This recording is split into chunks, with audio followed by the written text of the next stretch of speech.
Part 4. Continue.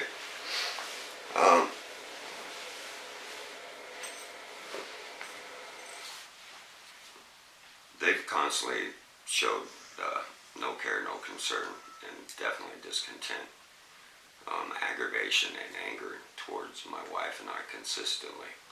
Most of it's primarily their own doing. It's just on their aspect of knowing their own relationship status with my mother, and them thinking or feeling deprived because not once has my mother ever turned to them, even in the drawing up of powers of attorney, which come out later, and I'll go into that. But repeatedly and consistently, my mother has refused Domery, told Domery no, and has refused to sign over paper rights or power of attorney, basically, because my mother has no respect or trust for him. That's the bottom line. Otherwise, she would have done so. So therefore, I guess you can say that my mother didn't think that they would care for her best interest, let alone her. And we'll point that out more clearly. During my detainment, though, also as far as property goes, my first lawyer that we had immediately sent real estate agents out to my mother and my wife, their own real estate agents, to get property appraisals done on the motel. My mother would tell them all, no way, you ain't doing this, get off my fucking property. Excuse my language. Get off my property. She would kick him out. My second lawyer, Robert Driscoll, the first one was Leonard Kumo out of Rock Springs, Green River. Second lawyer, Robert Driscoll out of Denver, Colorado. After taking the case and after I fired the first lawyer, he came up and immediately tried getting my wife and my mother to signing over all property rights to them. I'm talking all property rights, etc. Promising them something he knew he could not give them. Trying to force them into signing over everything they owned, for a guarantee from him that he could get me out on bail. The feds do not do bail. They release you on your own recognizance, or they hold you. They do not do bail. But still, he went to my family trying to force them to sign over property rights, promising them something that he could not give me. But if they would have signed over property rights, I guarantee you, they would have released me on bail and find a way to have taken that property. These are deep concerns. Also, when my lawyers came out, we had missing items come up. Important documents, paperwork, that vanished when he came out to visit. He would send my wife in to copy off some papers for him, and the other stuff on the table just kind of vanished. But I'm not going to go into that. I just want to show a pattern of consistencies here of what's been undergoing. Now, during the time of my detainment, they wiped out the sewer lines, the phone lines, the motel sign pertaining to the property for up to 2 to 3 years. No result. Even on the sewer lines, they tried stating that there was no sewer lines in the street. But in fact, there were. They were running, they were workable. I even got video cams of this. Sewer lines have been there since probably around 1999. And they've been cleaned and flushed regularly. We've got bills and receipts to show that they were there. But in 2012, after they detained me, the city had a contract to rip out all the sewer lines in town and to repave the streets. When they did this, they ripped out sewer lines, working sewer lines to our motel. They did not replace them, and they redid the streets over it. I've tried to engage in lawsuits and everything pertaining to this. I was released in May 24th of 2013. From that time forward, my wife and I, still caring for my mother, fought our hardest to get everything back online and to resolve a lot of these issues where we've been violated, where it cost us hundreds of thousands of dollars, probably about $700,000 in lost wages alone, not counting monies and expenses we had to go through just to get the motel back online, getting that money coming back in, protecting my mother's interests and assets, as well as restoring it for full value of what it was. When I was detained, not only did lawyers and other people come by trying to get the property and my sister and her actions, trying to get control of my mother's monies and assets consistently, trying to run off my wife and everything. There was probably 3-4 times occasions where people came by from town with cash loads of money trying to buy the motel for my mother, wishing to speak only to my mother in regards to this. They would offer as low as $300,000 for that property, trying to use the excuses of no sewer lines and all this damage and destruction that it was inflicted on my mother in the motel as an excuse for a cheap rate. $300,000 is all they wanted to offer for the motel. My mother declined. I believe they brought it up to a maximum of $500,000 that their people was willing to purchase the motel for. $500,000. That's not even a third, a tenth of what it's worth. And at the same time, they would ask my mother if she was going to sell or ever had any intentions or if she was going to be moving. In each and every one of these events, and even to the lawyers and even previous before my detainment, it has been known and repeated that yes, we were going to eventually sell the motel. But nothing was, and we were eventually going to be moving, but nothing was going to be done until after I was reunited with my family. These are statements that my mother personally told them. Eventually it would go up for sale, that we were moving. She was going to wait for me to get home, wait for me to fix up the motel, get everything running, get it up for sale. But still, yeah, we were moving. This has been made known to my Aunt Linda, to my family members, to a little bit of everybody consistently, clear up till present day. Now then, after my detainment, and I was released, within a very short time, well, I don't know, it was probably within about 5 months of my release, 4 or 5 months of my release, it got time when there were just certain things that we could not do, that my mother could not do for the motel or to maintain the business, related to her being half blind, half deaf.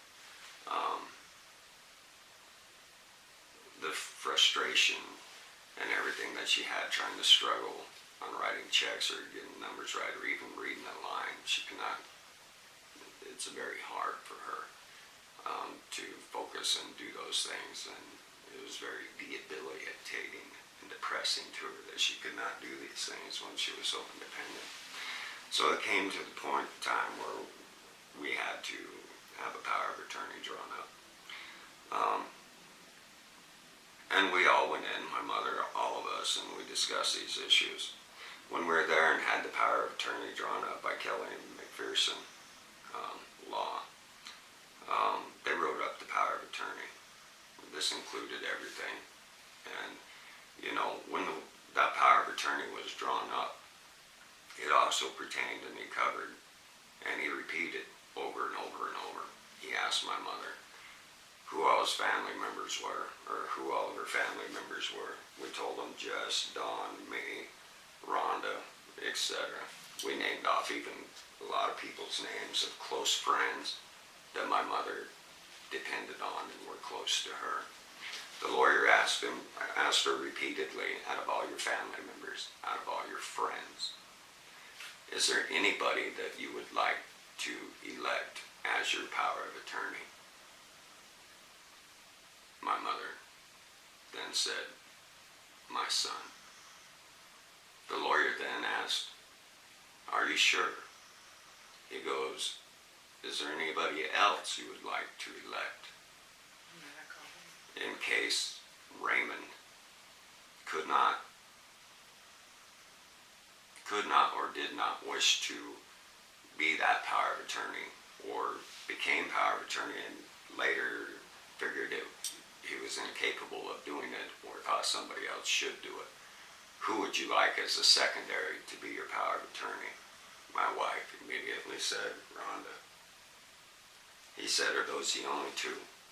My mother said yes. He then asked, what about your niece, Jessica? You know, are you close? Do you trust her? Mother says no. What about Damarie, your daughter? Do you trust her enough? Do you think she would do right by you? All these things. Would you consider her for power of attorney? My mother said no.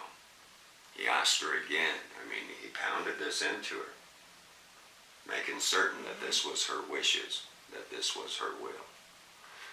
My mother constantly, repeatedly kept saying, no, Raymond, I want Raymond to be my power of attorney. I trust him. I believe in him. I want him to do it. And Raymond and Rhonda, the only ones that wanted to be his power of attorney. And the papers were drawn up.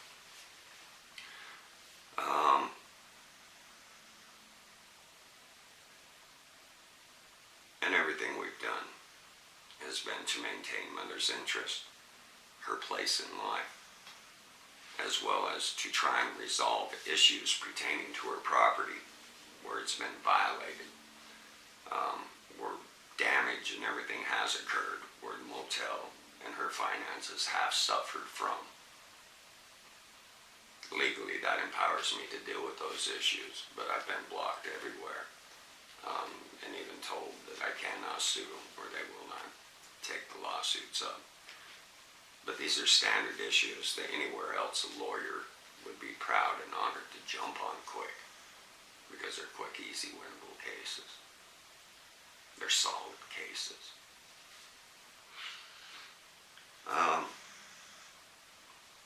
The will and everything's covered. I've let known to my sister and Jess both about the missing bank accounts that have come up vanishing, about the stolen monies when they come out and visit. All these issues, they declined that they took part in those actions. They both declined that they stole money when they come out and visit my mother. But my wife would always count this before they come out. She'd keep everything locked up, and she would count it after they leave. Because my mother would always say, make sure everything's locked up. Don't let them around. Keep an eye on them when they're out. Now then, again, like I was saying, the missing bank accounts, the monies, the lawsuits, the different struggles that we were going through, I would open the door to Damarie and Jess, hoping that they would show some concern, some interest, some advice, maybe willingness to join me in on these lawsuits to try and get resolved. Not once did they ever show care. Not once did they ever show concern. They blew it off like it was no big deal. No big deal. Like it didn't even affect them. And that's been constant and consistent. Anything we've asked them for, they refused.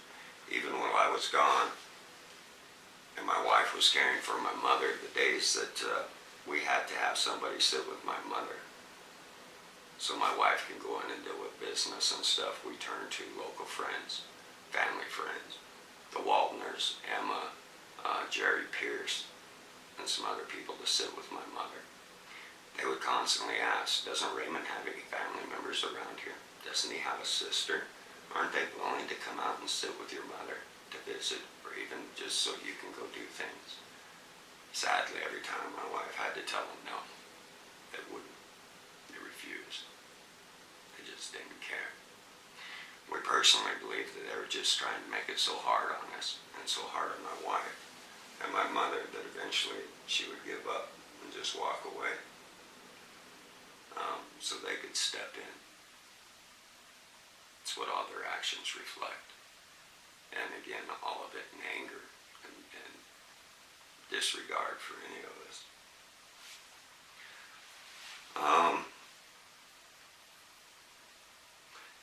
From that time forward, later my mother went out. She had a will drawn up again through Kelly and McPherson map reel. And there's a lot of questions surrounding this aspect.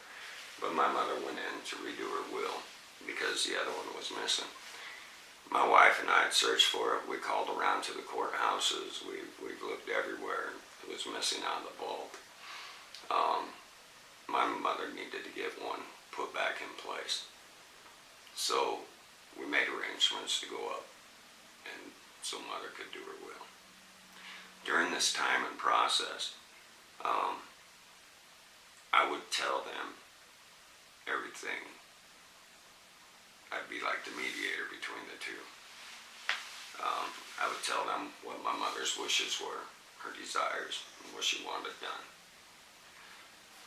Eventually, over a lot of hassle, a lot of harassment, a lot of prying where it didn't need to go, we went in, everything was drawn up. He wanted to know specifics on a lot of things, even why my mother did not wish my niece and sister back in the will.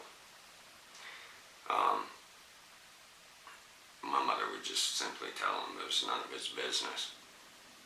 My mother, touchy topics like that are really painful. People don't like to draw up pain, but don't even like reflecting on it. My mother don't like speaking about all these aspects and would specifically tell him it's none of their business. He wanted to know all assets, all accounts to the full monies, clear down to the very cent that she had. She would tell him it's none of your business. Drawing up the wills and everything else. Or during that time too, my mother was insistent to the lawyer that she had a will in place. The lawyer also stated, well, he could find no record of this will. My mother's always been very adamant that that first will that we spoke about in the other recordings was present and took place, just like they approached me and told me on around 2000 that they did do this, and it was out there. My mother's positive it was filed, positive it was kept in that vault. We know it was in the vault because we seen it in the vault before my detainment. But either way, the lawyer called around. He couldn't find any records of it or anything, so another will had to be made anyway. Throughout the course of the will, one thing or another, again, my mother wrote it up basically the way the first will was written, leaving everything to me and my wife and or in my power to do as I chose or wished. Right, and also you should mention that your mom did this alone with the lawyer.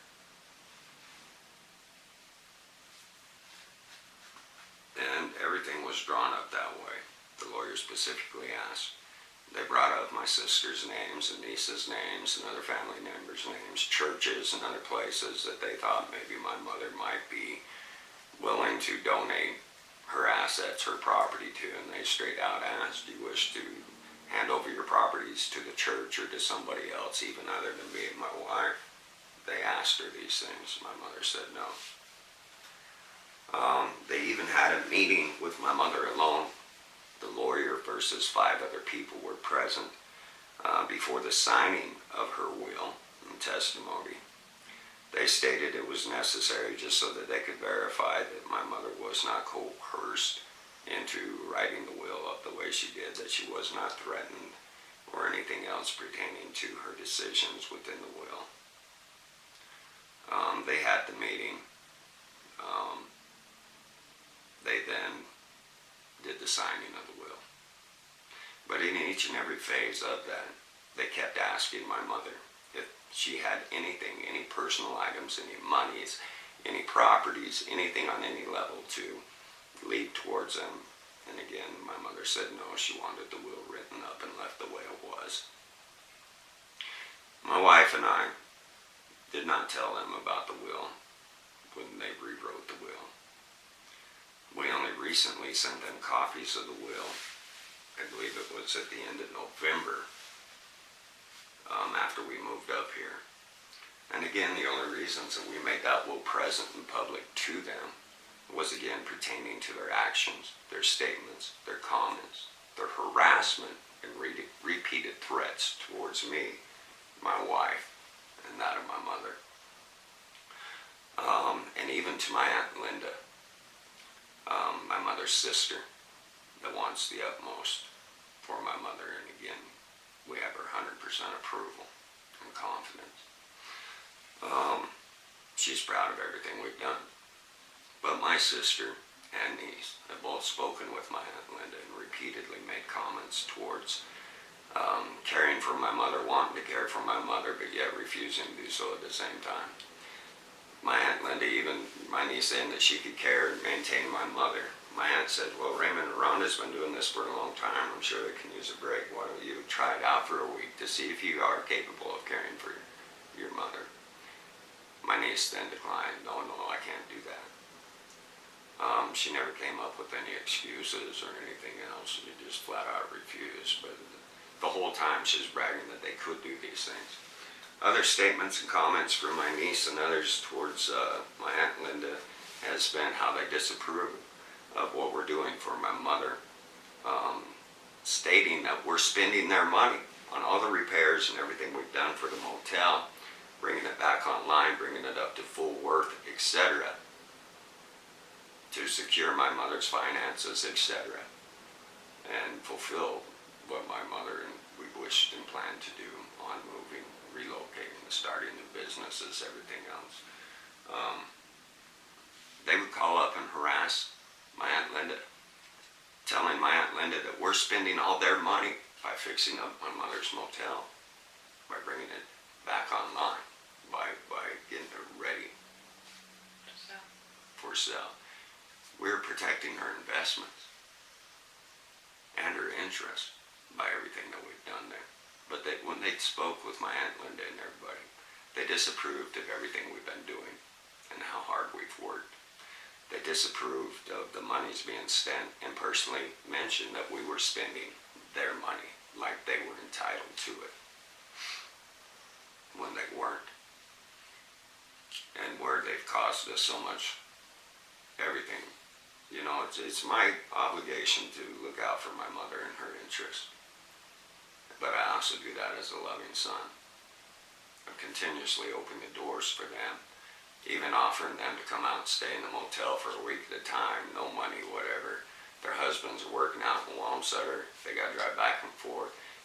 I offered them to stay at the motel to make it easier for them so they didn't have to run back and forth. They save hours a day. They get more family time in versus could have one-on-one time with my mother. That was offered since the day of my mother's stroke, and it's been declined to this present day.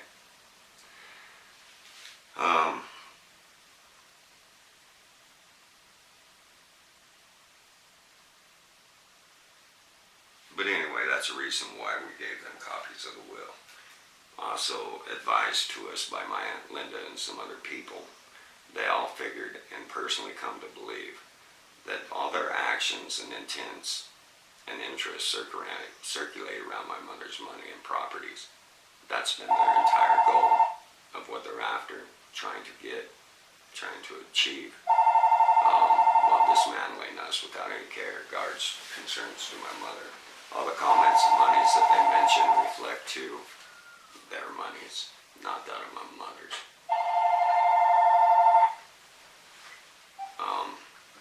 We'll continue this.